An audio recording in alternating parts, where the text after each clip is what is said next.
Hi all, welcome back to my channel.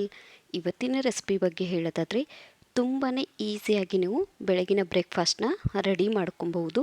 ಕೇವಲ 10 ನಿಮಿಷ ಇದ್ದರೆ ಸಾಕು, ಈ ರೆಸಿಪಿ ನಿಮಗೆ ರೆಡಿ ಆಗುತ್ತೆ. ಹಾಗಿದ್ರೆ ಬನ್ನಿ ರೆಸಿಪಿನ ಹೇಗೆ ಮಾಡೋದು, ಏನೆಲ್ಲ ಇಂಗ್ರೀಡಿಯೆಂಟ್ಸ್ ಬೇಕು ಅಂತ ನಾನು ಈ ವಿಡಿಯೋನಲ್ಲಿ ನಿಮಗೆ ಡೀಟೇಲಾಗಿ ತಿಳಿಸ್ಕೊಡ್ತಿದ್ದೀನಿ. ಮೊದಲಿಗೆ ನಾನಿಲ್ಲಿ ಒಂದು ಬೌಲ್ನ ತೊಗೊಂಡಿದ್ದೀನಿ. ಅದಕ್ಕೆ 3 ಗ್ಲಾಸ್ ಆಗುವಷ್ಟು ತೆಳುವಾದ ಮಂಡಕ್ಕಿನ ಹಾಕ್ಕೊತಾ ಇದ್ದೀನಿ. ಇದನ್ನು ನೀವು ಒನ್ ಟೈಮು ಕ್ಲೀನಾಗಿ ತೊಳಿಬೇಕಾಗತ್ತೆ.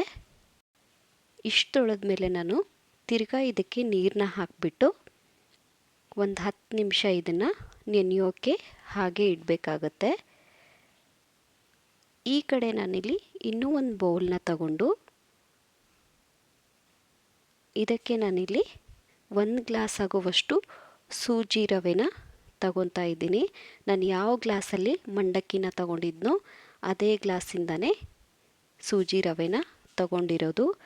ಇದಕ್ಕೂ ಕೂಡ ನೀವು ನೀರನ್ನ ಹಾಕಿಬಿಟ್ಟು ಒನ್ ಟೈಮ್ ಕ್ಲೀನಾಗಿ ತೊಳೆದು ತಿರ್ಗಾ ಇದಕ್ಕೆ ನೀರನ್ನ ಸೇರಿಸಿ ಇದನ್ನು ಕೂಡ 10 ನಿಮಿಷಗಳ ಕಾಲ ನೀವು ನೆನೆಯೋಕ್ಕೆ ಹಾಗೆ ಇಡಬೇಕಾಗತ್ತೆ.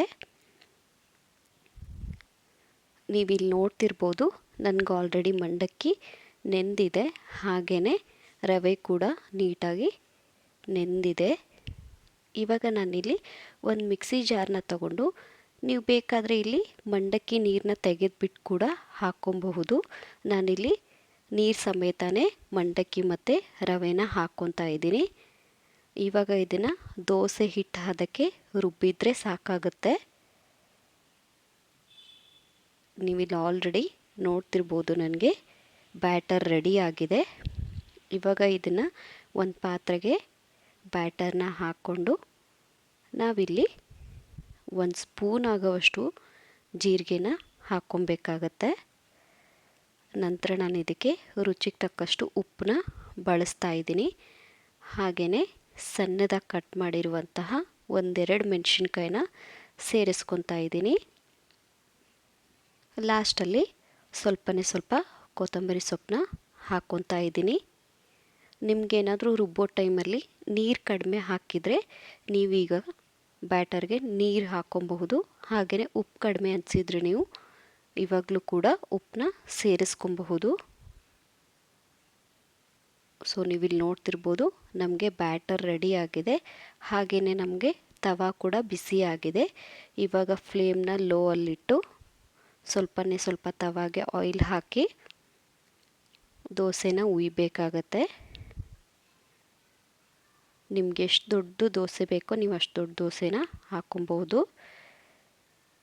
ದೋಸೆ ಹಾಕಿದ ಮೇಲೆ ಲೋ ಫ್ಲೇಮಲ್ಲಿ ದೋಸೆನ ಬೇಯಿಸ್ಕೊಂಡ್ರೆ ನೀಟಾಗಿ ಬರುತ್ತೆ.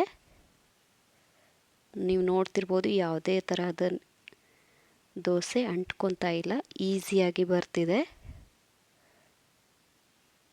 ಸೊ ನೋಡಿದ್ರಲ್ಲ ಫ್ರೆಂಡ್ಸ್, ಎಷ್ಟು ಈಸಿಯಾಗಿ ನಾವು ದೋಸೆನ ಮಾಡ್ಕೊಬಹುದು ಅಂತ. ಹಾಗಿದ್ರೆ ಯಾಕೆ ವೇಟ್ ಮಾಡ್ತಿದ್ದೀರಾ, ಇವಾಗಲೇ ಹೋಗಿ ರೆಸಿಪಿನ ಟ್ರೈ ಮಾಡಿ. ಹೇಗಿತ್ತು ಅಂತ ಕಮೆಂಟ್ ಸೆಕ್ಷನಲ್ಲಿ ಕಮೆಂಟ್ ಹಾಕೋದನ್ನು ಮರಿಬೇಡಿ. ಇದೇ ಥರ ನನ್ನ ವಿಡಿಯೋಗೆ ಸಪೋರ್ಟ್ ಮಾಡ್ತಾಯಿರಿ. And thank you for watching.